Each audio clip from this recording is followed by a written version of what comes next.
7:30 na. Ito na yung oras ng pananghalian nila lolo tsaka lola. Ngayon, yung gagawin ko, tutulungan ko yung mga nagtatrabaho dito para sa kanila.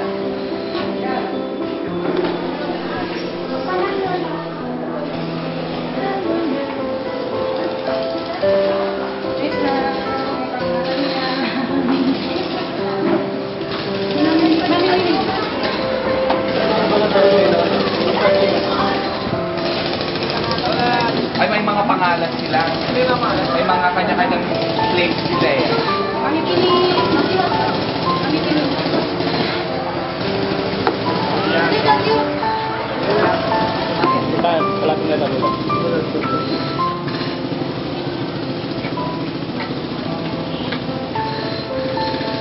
Parang sa akong kahit abo, parang kahit malak na buwite, parang Inagam amin Abo at tuwi ka manilo mayag Mangilan ng kanilang kalagin pa yung malagang masarap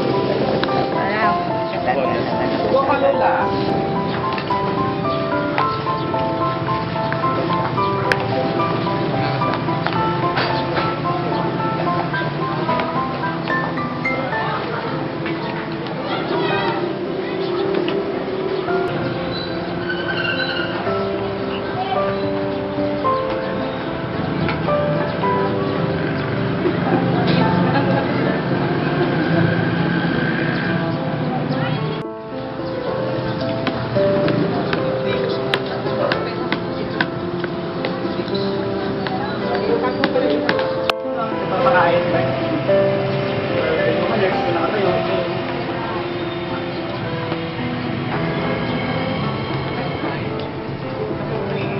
May lolok. Kaya Napoy.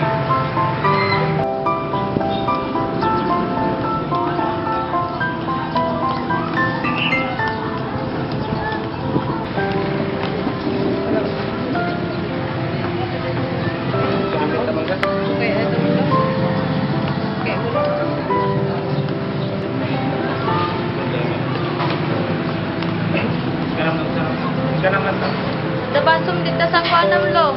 Dalan si plato. Lo.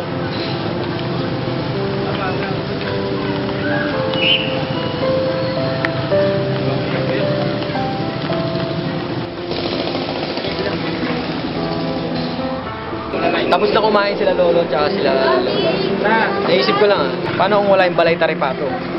Saan sila kakain? Saan sila matulog? Sino magagamot sa kanila?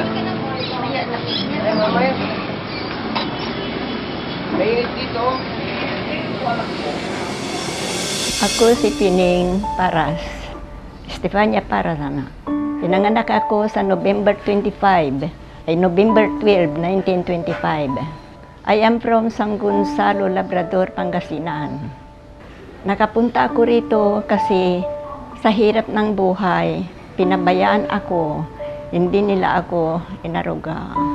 Naghanap ako ng taong magmahal at nagpakain sa akin dahil sa hindi na ako kaya maghanap buhay dahil sa mata ko. Hindi ko na kaya na bakas yung mga alimbawa pera ganon sa mata ko na. Kaya naghanap ako ng taong magmahal sa akin, magpakain sa akin. Sa awa ng Diyos, natagpuan ko sila rito na mapagmahal sa piling nila ng mga staff dito. Ang nararamdaman ko, ma'am, sa pamilya ko, wala. Hindi ko sila hinahanap dahil sa ginawa nila sa akin. Kuntento na ako dito, ma'am. Lola, ilan yung anak nyo? 3, sir. Nasaan po sila? Nandun sila sa Sa Pangasinan po? Oo. So wala pong tumulong kahit isa sa inyo na anak nyo? Wala, sir. May kanya-kanya? Amiga ko lang ang kumupkop sa akin. Galing ako sa amiga ko. Nung naghanap ako ng DSWD, ako mismo, sir, ang naghanap ng DSWD. Nagpatulong ako sa barangay captain namin. Sa awa ng Diyos, natagpuan ko, sir. Sa anak kong panganay, sir, siyempre anak ko, kung pwede, hindi ko masakit magsalita sa akin. Sabi niya sa akin, pumunta ako sa padre, na binura ko na ang pagkamagulang ko sa inyo. Sabi niya, hindi ako nakatahimik. Tahimik ako, hindi ako nakasagot. Kasi walang luha na tutulo sa akin, sana iiyak ako. Pero masakit ang dibdib ko. Gustong sumabog ang dibdib ko. Kako rin, nung wala na akong maibigay sa inyo, ito na ang masabi niyo. Salamat, kako sa kanya. Kung binura mo ang pagkamagulang ko sa inyo, hindi ko binura at ikaw ang anak ko. Kasi alam ng Diyos na galing ka sa sinapupunan ko. Salamat sa pagsabi mo. Yan ang araw na yon na November 11, naghanap na ako ng tumulong sa akin. Magpasuray-suray ako sa karsada. Ginawa ko, sir, na masakit sa dibdib kong salitan niyan. Nagpakalimos ako, sir. Yan, narinig nila yon. Yan, ang sabi niya, yan ang gusto niya. Wala kaming magagawa. Ang daming taong umiyak, bakit ko ginawa yun? Oo, parang alam nila. Kumusta po yung pangangalaga sa inyo nila dito? Mapagmahal sila, sir. Mabait sila. Pag magkasakit ako, sir, yan, hindi ko na sagot yan. Bahala sila sa akin.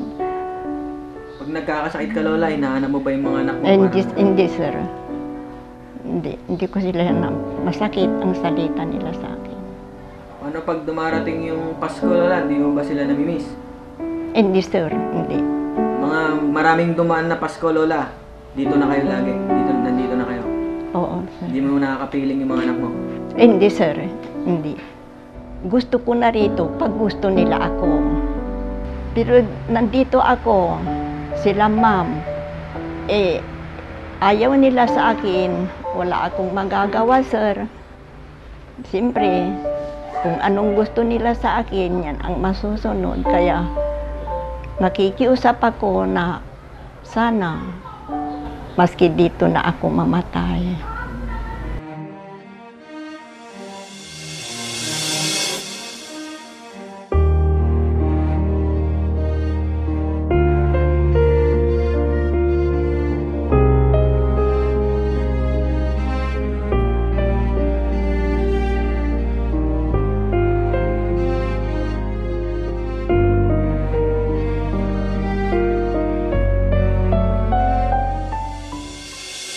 Ang vision namin ay yung matulungan lahat ng mga senior citizens na abandoned, neglected sa ating probinsya.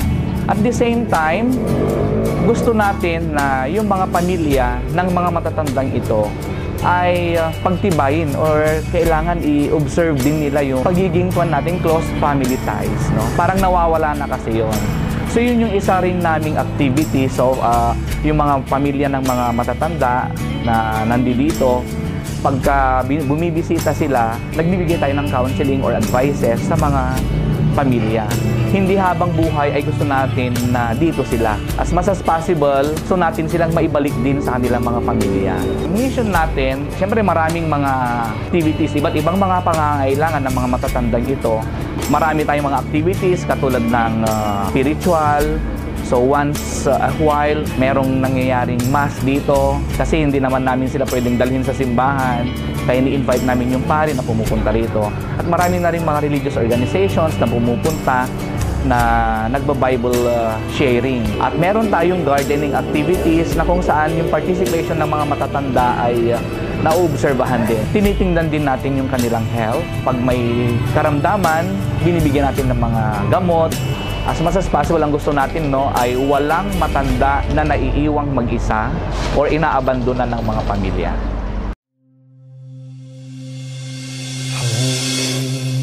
Like the river Jordan, and I will then say to thee, you are my friend. Carry me like you were my brother. Love me like a mother. Will you be there?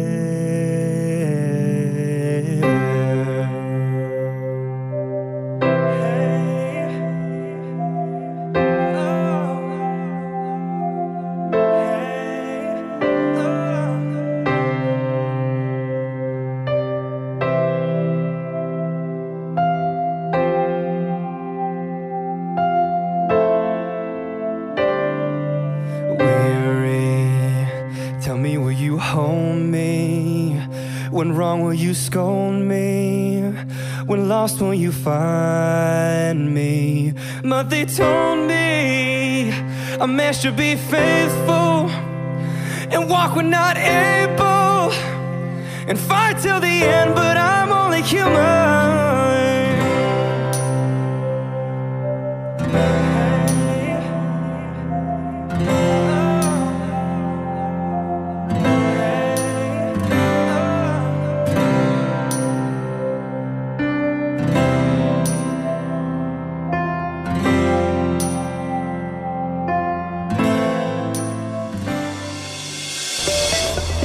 Sa paglipas ng panahon, unti-unting humihina ang ating katawan.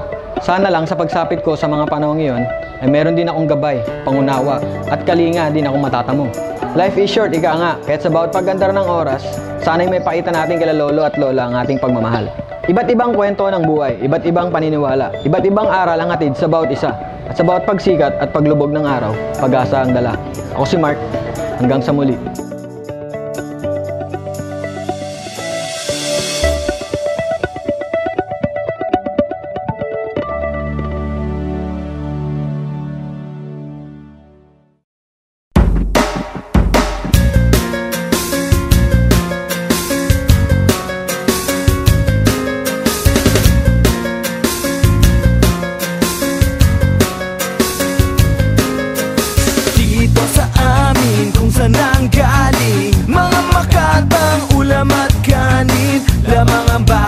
Pero pumapayag upang masubukan at mapatunayan. Lagi mong tatandaan, ganito lamang ang dapat na ginagawa mo.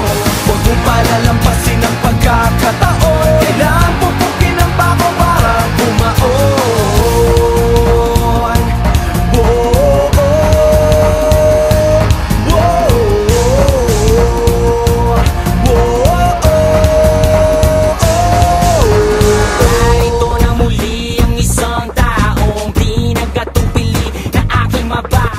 I'm alone now in the Philippines.